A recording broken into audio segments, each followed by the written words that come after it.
120/80 అనేది ఆరోగ్యవంతుల్లో సాధారణంగా ఉండే రక్తపోటు.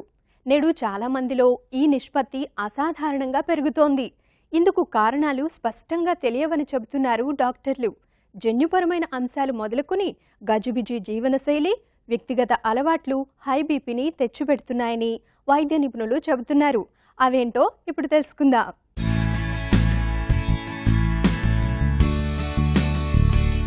మానవ శరీరంలో రక్త ప్రసరణ హృదయ సంకోచ వ్యాకోచాల వలన జరుగుతుంది. గుండె ధమనుల నుండి రక్తం శరీర కణజాలాలకు చేరాలంటే ఒత్తిడి కావాలి. దీన్నే రక్తపోటు లేదా బీపీ, బ్లడ్ ప్రెషర్ అంటారు. హృదయ సంకోచం అంటే గుండె కొట్టుకుంటున్నప్పుడు రక్తనాళాలలో ఉండే పీడనం. హృదయ వ్యాకోచం అంటే గుండె విశ్రాంతిలో ఉన్నప్పుడు రక్తనాళాలలో ఉండే పీడనం. దీన్ని పాదరసపు మిల్లీమీటర్లో కొలిచి హృదయ సంకోచ వ్యాకోచాలుగా సూచిస్తారు. ఆరోగ్యంగా ఉన్నవారిలో రక్తపోటు 120/80గా ఉండాలి. కానీ కొన్ని కారణాల వల్ల బీపీ ఎక్కువవడం కానీ తక్కువవడం గానీ జరుగుతుంది.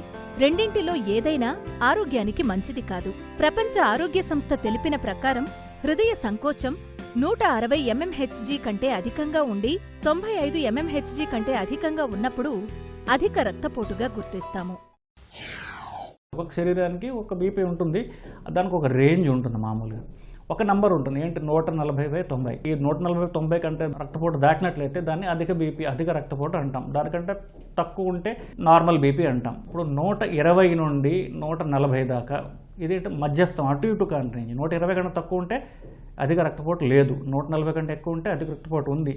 120 నుండి 140 దాకా బీపీ లేదు, కానీ వీళ్ళకి వచ్చే అవకాశం ఉంది. ప్రీ హైపర్ టెన్షన్ అంటాం. అంటే వీళ్ళకి ఇప్పుడు లేకపోవచ్చు, కానీ వీళ్ళకి ఖచ్చితంగా ఫ్యూచర్లో వచ్చే అవకాశం ఉంది ఒక కారణాలు సరి చేసుకోకపోతే అని అంటాం. So normal BP, pre hyper tension, hyper tension, ఇది 3 స్టేజెస్. బీపీ అధిక రక్తపోటు 90% మందిలో వంశపారంపర్యంగా వస్తుందండి. సో ఇది కామనెస్ట్. ఇక 10% మందిలో ఏదో రకరకాల జబ్బుల వల్ల రావచ్చు. రక్తనాళాల్లో ప్రెషర్ పెరగడానికి రక్తంలో నీరు పెరగచ్చు. బీపీ అంటే బ్లడ్ ప్రెషర్. బ్లడ్ రక్తనాళాలు ఎక్సర్ట్ చేసే ప్రెషరే బ్లడ్ ప్రెషర్ అంటాం. బ్లడ్ ఎక్కువ ఉందనుకోండి ప్రెషర్ ఎక్కువ ఉంటుంది. బ్లడ్లో ఉప్పు ఎక్కువ ఉందనుకోండి అది నీరు అబ్జర్వ్ చేస్తుంది. సో బ్లడ్ ప్రెషర్ పెరుగుతుంది, ఇది ఒక కారణం. లేదా రక్తనాళం గట్టిపడవచ్చు, వయసుతో గట్టిపడుతుంది. అందుకనే వయసు పెరిగిన కొద్దికి బీపీ పెరుగుతూ ఉంటుంది. బీపీ కారణాల వరకు చూస్తే 10% మందిలోనే కిడ్నీ జబ్బు వల్ల, ఎందుకంటే బీపీ జనరేట్ చేసే ఆర్గన్ కిడ్నీ కాబట్టి ఎక్కువ కిడ్నీ జబ్బులు కామన్గా బీపీని కాల్ చేస్తాయి. అధిక రక్తపోటుకి గల ముఖ్యమైన కారణాలు గుండె సంబంధిత వ్యాధులు, మూత్రపిండ వ్యాధులు, మెదడు, అడ్రినల్ గ్రంథిలో కణుతులు ఏర్పడ్డప్పుడు, హైపర్ థైరాయిడ్ సమస్యల వలన, అండాశయ వ్యాధులు, ఊబకాయం ఉన్నవారు, పిట్యూటరీ గ్రంథి సక్రమంగా పనిచేయనప్పుడు. కొంతమందిలో ఇది వారసత్వంగా సంక్రమించవచ్చు. ఒత్తిడికి గురవ్వడం, మద్యం సేవించడం, ధూమపానం, మధుమేహం, హార్మోన్ల అసమతుల్యత, రక్తంలో ఎర్ర రక్త కణాల అసమతుల్యత.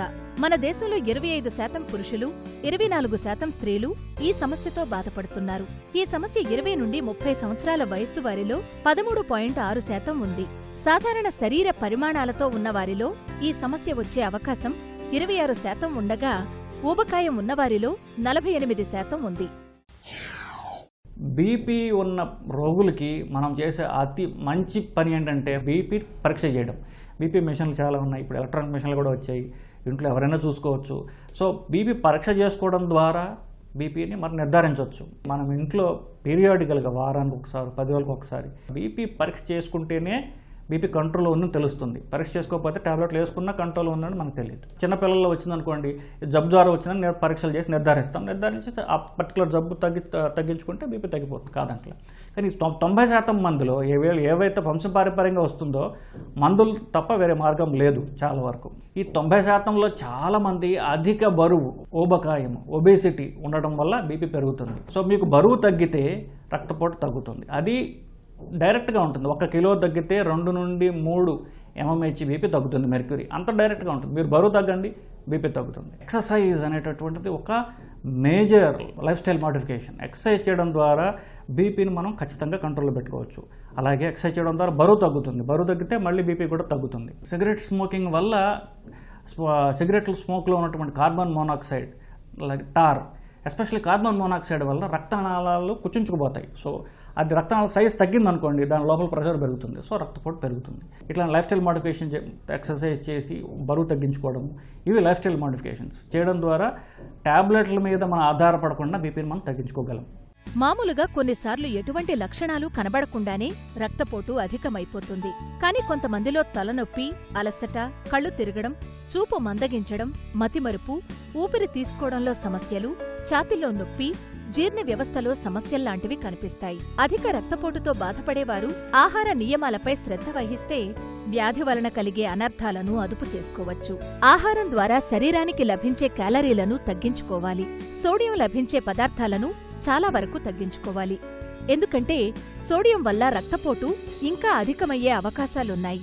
రక్తపోటు అధికంగా ఉన్నవారు బరువు పెరుగుదలను నియంత్రించుకుంటూ ఉండాలి. అందువల్ల క్రొవ్వు పదార్థాలకు అంటే వేపుళ్లు, కేకులు, జంక్ ఫుడ్స్ కి చాలా వరకు దూరంగా ఉండాలి. ఒమేగా-3 ఫ్యాటీ యాసిడ్స్ వల్ల రక్తపోటు నియంత్రణలో ఉంటుంది. ఉప్పు వాడకాన్ని తగ్గించాలి. తాజా పండ్లు, ఆకుకూరలు ఆహారంలో చేర్చుకోవడం మంచిది. కాల్షియం లభించే ఆహార పదార్థాలైన పండ్లు, క్రొవ్వు తీసేసిన పాలు, చిరుధాన్యాలు, ఆకుకూరలు విరివిగా తీసుకోవాలి. గుండెపోటొచ్చే అవకాశాలు ఎక్కువ ఉండడం వల్ల గుండెను రక్షించే పోషకాలైన పీచు, ఖనిజాలు ఉన్న పదార్థాలు తీసుకోవాలి. రోజూ 20 నిమిషాలు నడవడం, వ్యాయామం చేయడం వల్ల రక్త ప్రసరణ వ్యవస్థకు మేలు జరుగుతుంది. అందువల్ల గుండె ఆరోగ్యంగా ఉంటుంది.